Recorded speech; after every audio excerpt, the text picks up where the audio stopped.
안녕하십니까 행정학 수험생 여러분. 자, 행정학 공부할 때는 기본 내용도 얼른 빨리 공부해야 되겠고 60에서 70개고요. 그 다음에 기본 패턴이 있다고 그랬죠. 문제 나온 것을 잘 익혀야 됩니다. 자, 제가 이 말씀 드리냐면 행정학은 휘발성이 높은 학문입니다. 그래서 지금 공부했다고 해가지고 내일 아느냐, 그게 아닙니다. 휘발성이 엄청 높아요. 이 논문이기 때문에. 그리고 정책학은 답이 없어요 원래. 그래서 작년도까지 오답률이 높았습니다. 그래서 공부를 어떻게 하시냐면 좀 집중적으로 하셔야 돼요. 예를 들어서 뭐 평상시 한 5시간 하다가 시험에 임박하면은 집중적으로 농축적으로 공부를 하셔야 되는 것이 바로 행정학이 되겠습니다. 휘발성이 엄청 높습니다. 금방 날아간다는 얘기예요. 공부해도 돌아서면 까먹어요. 제가 라스웰, 그 다음에 로위 다 공부했었죠. 금방 까먹습니다. 자, 보고 또 보고 계속 보고 나중에 이제 문제 유형을 파악하는 것이 관건이고 첩경이다, 이렇게 볼 수 있습니다. 자, 이번 시간에는 정책 참여가 나와 있는데 정책 참여는 한마디로 말해서 네트워크죠. 네트워크. 최근에 이제 문제되는 것이 바로 네트워크 정책입니다. 자, 여기 보면은 네트워크 형성 과정이 있는데요. 일반적인 정책을 형성하는 과정인데 첫 번째가 정책 의제, 어젠다라고 그러죠. 정책 의제를 결정합니다. 의제. 제목이죠. 어젠다. 어젠다를 일단 설정하고요. 두 번째는 어젠다를 설정하고 앞으로 갈 길, 정책을 결정합니다. 정책을 결정합니다. 요 단계. 사실 행정학은 공부할 게 없어요. 이론도 별로 없고 무슨 상당히 난이도가 높은 그런 이론은 절대 없습니다. 그 다음에 자, 결정을 하면은 집행기관이 있을 거 아닙니까? 지금 뭐 중앙행정기관도 있고 지방이 있어요. 이것을 뭐라고 하냐면 정책 집행이라고 그래요. 정책 집행. 자, 이런 겁니다. 별거 없어요. 그런 다음에 정책을 이제 나중에 이제 평가를 하죠. 정책 평가. 이렇게 됩니다. 정책 평가. 평가가 되겠죠. 자, 근데 요거를 좀 뭐 영어로 말하면 죄송합니다. 뭐 플랜 두시라고 합니다. 플랜. 그 다음에 이제 do. 그 다음에 C죠. 이렇게. 여기서 C라는 것은 evaluation이에요. 그래서 어떤 뭐 결정이 됐을 때, 그래서 이제 외부 주도형과 그 다음에 동원형이 있는데 여기서 시험에 출제됩니다. 조금 아까 얘기했듯이 이제 외부 주도형은 어떤 이익 집단이라든가 그 다음에 언론. 요즘에 언론이 상당히 중요한데 언론이라든가 그 다음에 이제 이익 집단이죠. 이익 집단. 요런 사람들이 이제 이런 사람을 동원해 가지고 뭐 정책을 결정한다는 겁니다. 지금 우리나라 같은 경우도 지금 청와대에서 정책 결정할 때 원래는 이익 집단, 그 다음에 언론하고 자꾸 대화를 해야 됩니다. 원래는 해야 되는 거예요. 근데 그게 잘 안 돼가고 있단 말이에요. 이런 문제가 있고. 그 다음에, 자, 이거 저 시험에 나오겠습니다. 외부 주도형에서 일반적 과정을 강조했다. 이렇게 볼 수 있고요. 동원형은 뭘 강조했냐면, 이 사회 문제라든가, 그 다음에 정부 의제, 그 다음에 공중 의제, 이런 어떤 의제 설정 과정. 자, 의제 설정 과정을 강조했습니다. 의제, 어젠다잖아요. 의제 설정 과정. 이런 거를 상당히 중요했다. 즉 뭐냐면 행정 주체가 정책을 결정하잖아요. 그러니까 자기들끼리 모여가지고 어떤 주제를 정한단 말이에요. 그죠? 주제를 정하고 그걸 끌고 가는 겁니다. 쉽게 말해서 어떤 구조가 있다면 이 내부에서 말이죠. 내부에서 하는 것을 바로 동원형이 되고, 이 외부에서 하는 거 있죠. 외부에서 하는 것이 바로 뭐냐면 바로 외부 주도형이다. 이렇게 볼 수가 있는 겁니다. 자, 그리고 시험에 또 출제되는 게 뭐냐면 이 외부 주도형은요, 이것은 선진국, 그래서 선진국에서 많이 이제 활용되고 있고, 내부 주도형은 주로입니다. 다 그렇다는 건 아니고, 이것은 후진국이 되겠습니다. 후진국. 이렇게 보시면 되겠습니다. 자, 그 다음에 또 외부 주도형의 특징이 뭐냐면, 외부 주도형은요, 협동이라든가, 그죠? 협동이라든가 합의, 이런 걸 강조했습니다. 합의. 자, 이렇게 보시면 틀림이 없습니다. 그렇지만은, 이 동원형은 뭐냐면, 정부 역할을 강조했습니다. 즉, 후진국, 이 정부 역할, 정부가, 이 주체가 되는 겁니다. 정부 역할. 그렇죠? 자, 이 어느 것이 더 좋냐? 답이 나와있죠. 그래서 외부 주도형이 좋습니다. 그러나 문제가 뭐냐면 외부 주도형은 우리가 이 통칙에서도 공부했듯이 어떤 문제가 발생, 통칙에서도 공부했었죠. 통칙에서도 외부 주도형으로 가면은 정책을 어떤 결단을 내리기 어렵습니다. 자, 앞으로 쭉 나가기 어렵죠. 반대가 상당히 심하다 이렇게 볼 수가 있습니다. 이렇게 보시면 되겠고, 그 다음에 외부 주도형에서는 아무래도 충돌이 많죠. 서로 이제 협의하다 보면은 서로 이제 의견 충돌이 많습니다. 그래서 시간적으로 볼 때 상당히 장기적으로 흘러갈 수가 있어요. 내부 주도형, 즉 동원형 같은 경우는 어떤 체제적 측면에서 단일화가 됐기 때문에 빨리 이끌고 갈 수가 있습니다. 이런 장점도 있습니다. 그리고 이 동원형 같은 경우는 장기적인 안목에서 플랜을 짤 수가 있어요. 왜? 예를 들어서 뭐 옛날에 우리가 경제개발 5개년 계획 이런 거 했지 않습니까? 사실 이게 발전주의 행정학인데 박정희 대통령이 딱 정권을 잡고 보니까 우리나라가 세계에서 제일 못 살았어요. 그래서 어떤 생각을 했느냐? 경제개발 5개년 계획을 했답니다. 근데 이거는 사실 북한에서 먼저 했던 거예요. 북한에서 경제개발을 먼저 했어요. 1989년도까지 했었는데 문제가 발생했죠. 1989년 딱 되니까 러시아가 어떻게 됐습니까? 소련이 붕괴됐죠. 붕괴되면서 러시아에 이 독립국가가 쭉 생깁니다. 그러면서 북한에 지원했던 것을 막아요.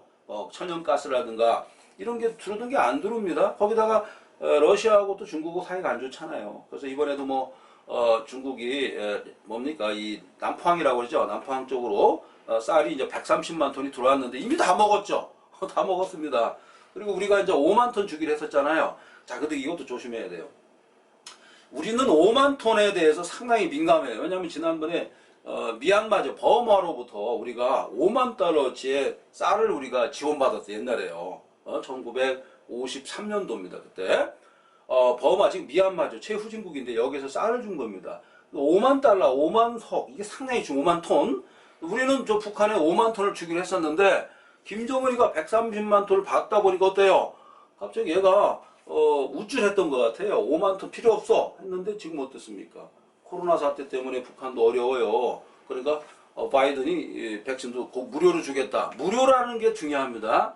이거 하고 바꾸겠다 이런 얘기가 되겠습니다. 이 정책이 상당히 중요하다 이렇게 볼 수 있어요. 자, 이렇게 해서 외부 주도형과 동원형이 시험에 꼭 출제되겠습니다. 그걸 알아두시고 제가 항상 서두에서 말씀드렸다시피 우리 행정학은 문제, 기본 문제가 있어요. 한 6, 700문제. 그것만 잘 이해하셔야 돼요. 그러면 문제 푸는데 아무 문제 없습니다. 거기다가 최근에 이 발령되는 그 법령이 있죠. 이해충돌 방지법이라든가 부정청탁 금지법이라든가 이런 거 있죠. 그 숫자가 나올 수가 있다. 이번에 이해충돌 방지법은 나온다고 봐야 돼요. 개인의 이익, 내가 정책을 하는데 내가 공무원입니다. 내가 정책을 실행하는데 문제가 발생하죠. 내 사적인 이익도 있습니다. 여기서 이해가 충돌된단 말이에요. 제가 북한도 항상 강조했듯이 북한의 김씨 집단 있잖아요. 얘들도 무슨 뭐 정책을 하는데 자기들의 사익도 추구한단 말이에요. 바로 이해충돌되는 겁니다. 사실 이해충돌이라는 것은 요것도 나올 수 있습니다. 시험에 이해충돌은 우리나라 게 아닙니다. 바로 조지 워싱턴 그때부터 있었던 거고 최근에는 여러분들 닉슨 문제가 있었습니다. 닉슨 아시죠? 닉슨 독트린도 있었는데 그런 문제도 있었고 이 미국에 부정부패가 많았단 말이에요. 미국이 지금 뭐 잘 산다고 해도 거기도 마찬가지 사람 사는 세계이기 때문에 그런 문제가 많이 발생했습니다. 자, 이렇게 보시면 되겠고 그 다음에 이제 정책의 창 폴리스 스트림, 그 다음 폴리스 윈도, 정책의 창. 자, 이걸 좀 보도록 하겠습니다. 이 정책의 창은, 누가 강조했냐면, 킹던이라는 사람이 있어요. 킹던. 킹던의 정책 흐름, 정책의 창, 이런 게 있는데요. 자, 이거 사실 이해하기 좀 어려울 수가 있어요. 무슨 얘기냐면, 우리가 창문, 어떤 건물이 이렇게 있다고 쳐요. 건물이 싹 있는데, 건물에 보면 가장 중요한 게 이 창문이란 말이에요. 창문. 자, 이게 이제 외국말을 우리나라에 이제 번역을 한 건데요. 외국에서는 이렇게 봤다는 거예요. 깨어진 유리창 이론, 이거하고 다른 겁니다. 무슨 얘기냐면 이 창문이 말이죠. 정책이라는 것이 결정될 때는 항상 창문이 열려 있다는 게 아니라는 거예요. 창문이 열릴 때가 있고 안 열릴 때가 있다. 이런 얘기입니다. 그래서 창문이 열릴 때, 쉽게 말해서 우리가 어떤 기회가 왔을 때, 요때 모든 걸 결정해야 된다. 이런 얘기입니다. 기회. 제가 볼 때 어떤 기회다. 정책의 어떤 기회를 우리가 뭡니까? 정책의 창, 이렇게 해석하는 것이 좋지 않을까 생각합니다. 바로 이제 킹던이 되겠습니다. 자, 의의를 보시면 줄 한번 보세요. 상호 무관하게 자신의 규칙에 따라 표류하는 여러 가지 흐름이 있다는 겁니다. 이 흐름이 있는데 갑자기 이 흐름이 맞아 떨어졌을 때 이 창문이 열린다는 겁니다. 재밌죠? 이게 오픈된다 이런 얘기죠. 오픈된다. 오픈돼 가지고 정책이 결정되고 멋있는 정책이 완성이 돼 가지고 이걸 끌고 나갈 수 있다는 겁니다. 이게 바로 킹던의 정책의 흐름. 그래서 폴리스 스트림, 그 다음에 정책의 창, 폴리스 윈도입니다. 윈도는 딱 두 가지죠. 깨어진 블로건 띠어리, 윈도 띠어리가 있고 여기 좀 말하는 폴리스 윈도, 이 두 가지 이론이 들어가게 되겠습니다. 여기서 보면은 이 사회적 사건 등 촉발 장치가 있고요. 그 다음에 정책 흐름이 쭉 있다가 그 다음에 이 정책의 흐름이 어떤 정치적 흐름 이거와 이제 맞물려 가지고 이게 열릴 때가 있다는 겁니다. 아시겠죠? 그래서 이 정책의 창, 이 부분이 상당히 중요하다. 바로 이제 킹던의 정책 흐름, 정책의 창 이렇게 보시면 되겠습니다. 자, 이 부분도 별표를 한 5개 치세요. 그러니까 전혀 관계가 없는 여러 가지 요소에 의해서 흘러가다가, 자, 이게 상당히 외국 논문이기 때문에 우리나라 책으로 보면은 이해가 안 되는 경우가 상당히 많아요. 외국의 이론이기 때문에. 우리가 무슨 깨어진 유리창이다. 우리가 예를 들어서 안 좋은 것을 버린다. 사실 우리가 깨어진 유리창이 버리는 건 없죠. 근데 외국에서는 그렇게 봤다는 겁니다. 자, 이랬을 때 요 창이 열릴 때가 있다는 겁니다. 자, 항상 열리는 건 아니고요. 언제 열릴지도 몰라요. 이런 게 바로 정책의 창이었다. 여기 설명 출제되겠고. 그 밖에 사이먼의 의사결정론, 그 다음에 이스턴의 체제론이 있고요. 그 다음에 다원론이라는 개념이 등장합니다. 다원론. 자, 여러분 다원론이 어떤 생각을 가지고 계십니까? 다원론은 어떤 이익집단 이런 걸 활동을 통해서 어떤 이익 집단이 어떤 이 엘리트 이론과 결합돼 가지고 말이죠. 특히 여기서 나오는 것은 달의 다원적 권력론 이런 게 있습니다. 그래서 특히 여기서 나오는 게 뭐냐면요, 이겁니다. 이 공식적인 소속. 자, 우리나라 같은 경우 정당 정치잖아요. 자, 약간 정치적인 게 또 들어갑니다. 행정하고 정치, 경제, 그 다음에 경영이 합해진 거기 때문에 어쩔 수 없어요. 이 정당에도 보면은 말이죠. 지금 어떤 정당이 있다. 그럼 국회의원도 있고 여기 조직이 많을 거예요. 그런데 실제로 이 정당을 이끌어가는 사람은 단 몇 개 없다는 거예요. 이 스타라고 그러죠. 스타가 몇 명이 정당을 끌고 간다는 거예요. 나머지 국회의원 이름도 모르죠. 한 5명에서 4명만 알지, 그죠? 나머지는 있는지도 몰라요, 국회의원이. 이게 바로 공식적 소수가 이끌어가는 다두제 정치라고 합니다. 다두제입니다. 일종의 로마 시대 때 삼두 정치 이런 거 들어보셨죠? 삼두 정치하고 비슷한 거다 이렇게 보시면 돼요. 옛날에 삼김 정치 이렇게 생각하시면 되죠. 삼김 정치가 뭐냐면 정치를 이끌어가는데 3명, 김영삼, 김종필, 김대중 요거밖에 모르죠. 다른 사람은 몇 명 있어요. 근데 얼마 전에 누구죠? 전직 국무총리가 돌아가신 이한동, 그렇죠. 이한동이라는 분이 있는데 요분이 돌아가셨어요. 근데 보통 사람들은 대통령 된 사람밖에 모른단 말이에요, 기억을. 그러니까 몇몇이 이것을 끌고 나가는 그런 정책 이것을 뭐라고 하냐면 다두제라고 합니다. 다두제 알아두시기 바랍니다. 자, 근데 문제가 이 다두제와 약간 비슷한 게 있는데 엘리트 이론입니다. 엘리트.